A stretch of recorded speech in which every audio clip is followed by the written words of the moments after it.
Hey everybody, welcome back to the shop and happy Tractor Tuesday to everybody. Hope you're having a great week. It's kind of a mess out here today, I know, but I thought I'd just take a minute today to tell you where we're at on the Allis Model C project. So the past few episodes, 3 in fact, were shot earlier, and I just recently uploaded them because I didn't know I still had that footage laying around.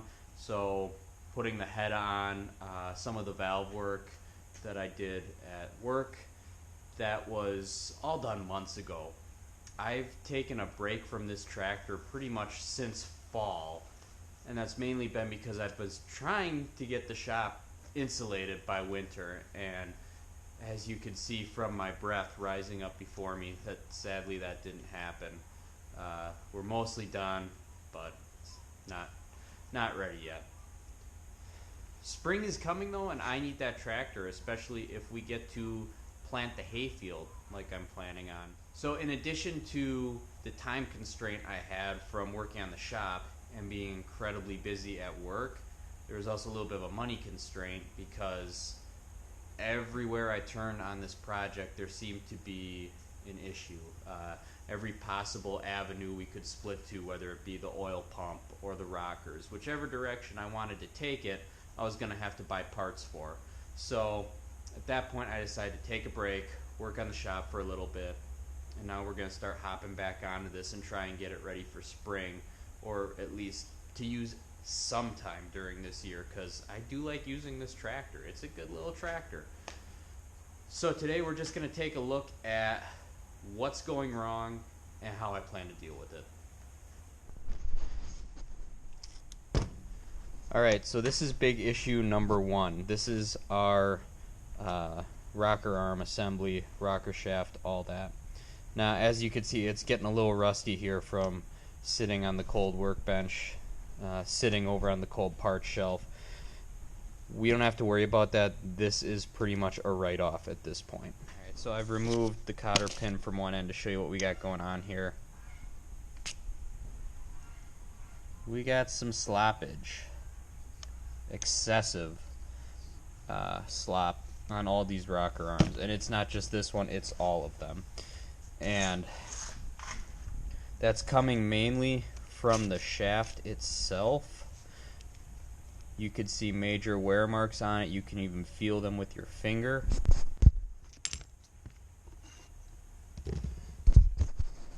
Just some more display here. There is very excessive wear. Catch on my finger. It was many thou out of round and out of spec. To make matters worse, the bushings in the rockers are wearing out too. Also, when we look at these springs, you can see we're getting wildly wore down on the ends.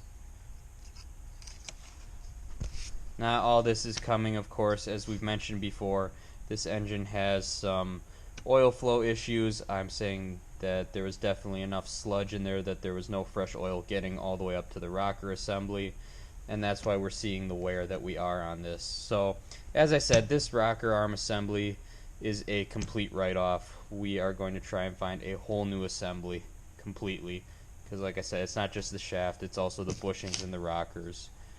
You know, one day I could manufacture a new shaft and new rockers, but today is not that day. I don't have the equipment in here currently. Maybe one day. So we're going to hang on to it, but probably not going to be doing anything with it on this tractor. Issue number 2, I believe I've mentioned this one before, our governor. So it has some wear and some slop on the main bearing surface. The front rod bearing surface is pretty good. However, on our weights, I believe I've mentioned before, we have excessive wear on the surface that sits on the plunger assembly. Again, I believe coming from low oil flow. Here's the other weight, also pretty wore down. Now if it was that alone, I'd try and get new weights for it, but if we grab the plunger assembly as well, if I can do this one-handed,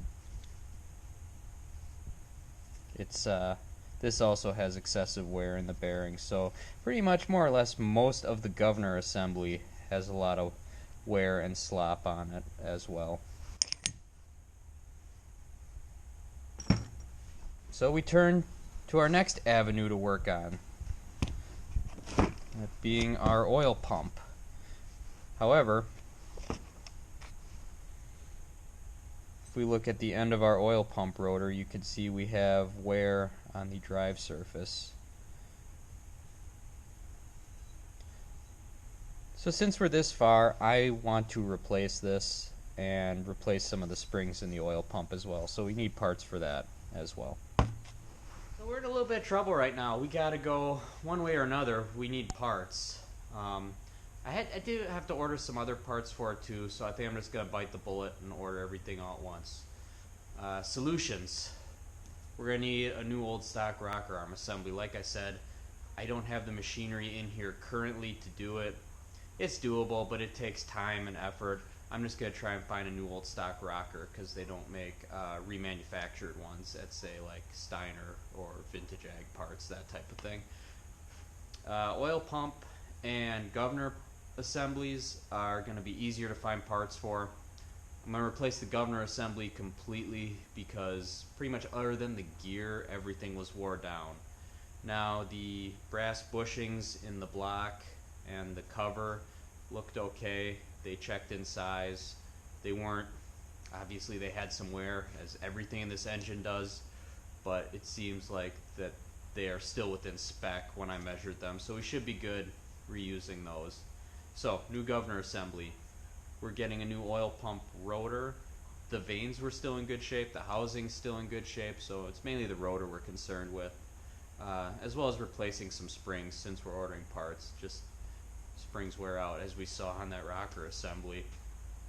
So that's where we're at on the project. Pretty much waiting on parts. I'll probably order them later this week. I gotta talk to my Allis Boneyard guy up at A&W Tractor to see if he's got a rocker arm assembly. Other than that, we'll be getting parts in sooner rather than later for the rest of it. So at least we can do some work on it. Even if we can't get that rocker arm assembly right away, we'll be doing something. Not a lot of action today, guys. Sorry about that, but I just wanted to give you an update on where I'm at on the project. We're going to be starting to hammer on it pretty soon now that things are hopefully supposed to be warming up soon. I mean, yeah, it's all wet and drizzly outside, but it's a little cold, but at least it's dry in here. So as always, guys, thanks for watching. I appreciate it. Stay tuned for more. We'll get some action going. We'll start putting parts on this engine again, and hopefully in a couple months she'll be all back together and running good as new. So I miss driving it around. See you next time, guys.